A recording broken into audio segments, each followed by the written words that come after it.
নমস্কার বন্ধুরা, home test Bengal থেকে সবাইকে স্বাগত। আশা করি আপনারা সবাই ভালো আছেন, আমিও ভালো আছি।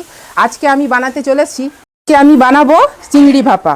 তো আমি তার জন্য চিংড়ি মাছকে আগে থেকেই কেটে ধুয়ে পরিষ্কার করে নিয়েছি সর্ষের তেল, লঙ্কা গুঁড়ো, আর এতে বেটে নিয়েছি আদা, জিরে, পোস্ত আর সামান্য কালো সর্ষে, আর তার সঙ্গে কাঁচা লঙ্কা এতে পেস্ট করে নিয়েছি হলুদ গুঁড়ো, নিয়েছি লবণ আর কাঁচা লঙ্কা চিড়ে নিয়েছি।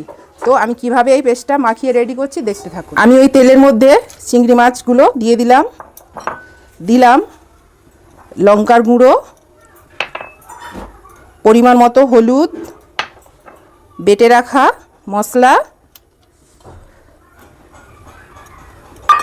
আর দেবো স্বাদ মতো লবণ। এবার আমি এটা একসঙ্গে সব মেখে নেব।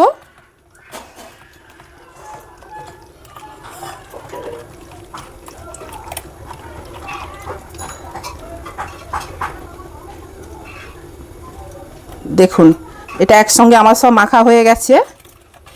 এবার আমি এর উপরেই আর একটু কাঁচা সর্ষের তেল দেব।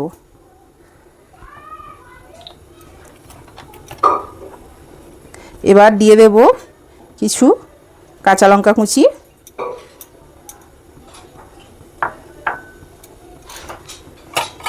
এবার আমি এটাকে বন্ধ করে এই স্টিমেতে দিয়ে 10 মিনিট ভাপিয়ে নেব।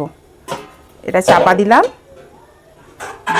দেখুন আমার কত সুন্দর চিংড়ি মাছ ভাপা হয়েছে, একদম নরম। এই দেখুন একদম সুন্দর হয়েছে। তো আপনারাও চিংড়ি মাছ ভাপিয়ে আপনারাও খান, আর লাইক, কমেন্ট, শেয়ার করে আমার পাশে থাকুন। টাটা। তো বন্ধুরা, 10 মিনিট পরে ফিরে আসলাম। গ্যাসটা অফ করলাম। এবার আমি এটা খুলে দেখাবো।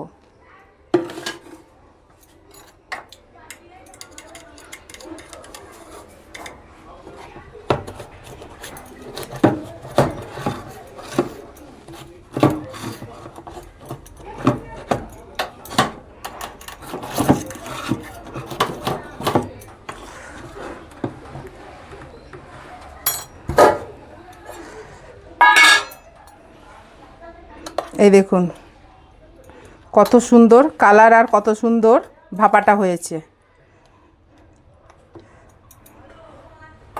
দেখুন আমার কত সুন্দর চিংড়ি মাছ ভাপা হয়েছে, একদম নরম। এই দেখুন একদম সুন্দর হয়েছে। তো আপনারাও চিংড়ি মাছ ভাপিয়ে আপনারাও খান, আর লাইক, কমেন্ট, শেয়ার করে আমার পাশে থাকুন। টাটা।